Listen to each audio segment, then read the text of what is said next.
שהדפים שלה הפכו לא פחות ולא יותר לצבע צהוב. ומישהו אמר כבר הערב, מי שבא עם מחברת מהורה שהדפים שלה הוא בצבע צהוב, מעיד שעברנו, אנחנו כמו יין שמשתבח עם השנים, או כמו דף צהוב שמכיל. בבקשה נוגה, שתפי אותנו. תגיע למחברת הזו, ערב טוב. נורא כיף לי לראות כאן את כולם. אני קוראת כי אני נורא מתרגשת ואני לא יכולה לדבר. כל התקופה האחרונה של ההכנות למפגש הזה ממש העלתה בי התקפי נוסטלגיה חמורים לכל התקופה הזו ולחברים הטובים שלי שהייתה לי זכות לגדול איתם. אכן בחבורת חיים מפוארת שפתאום מצאתי היום את המחברת של חבורת חיים מתפרקת עם ההמנון והדפיקה בדלת וכל הסיפורים המרתקים שכתובים שם, שזה תם מימי אריאלה, אני ואיילת ארטוב. סלע החברות, ההפקעות של החבורה, ואחר כך הגדר המהוללת של יד הבית שלי, שכולם ישבו עליה ביום ובלילה.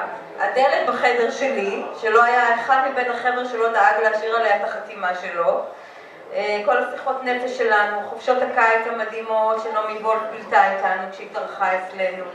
הריקודים שאני וליאת, שלצערנו חולה ולא הצליחה להגיע. היינו ממציאות.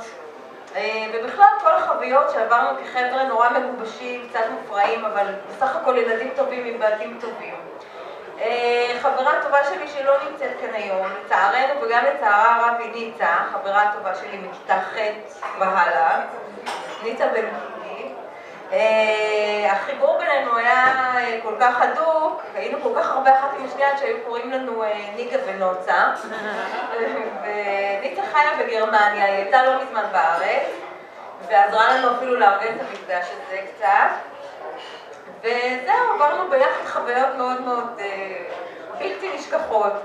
כל המסיבות עם החבר'ה של בית וגן, דיסקוטקים, הפוספוס, הטאברן, היינו עושים מסיבות בקו 22 כדי להצליח לעשן כמה סיגריות בדרך,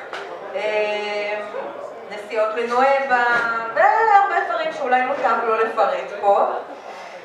זהו, ולסיום הייתי ממש רוצה שבאמת נמשיך לשמור על הקשר הזה, כי זה ממש מרגיש כמו איזה אחים עבודים שפתאום ככה התגלו מחדש. אז זהו, תהיה לנו שנה מאושרת.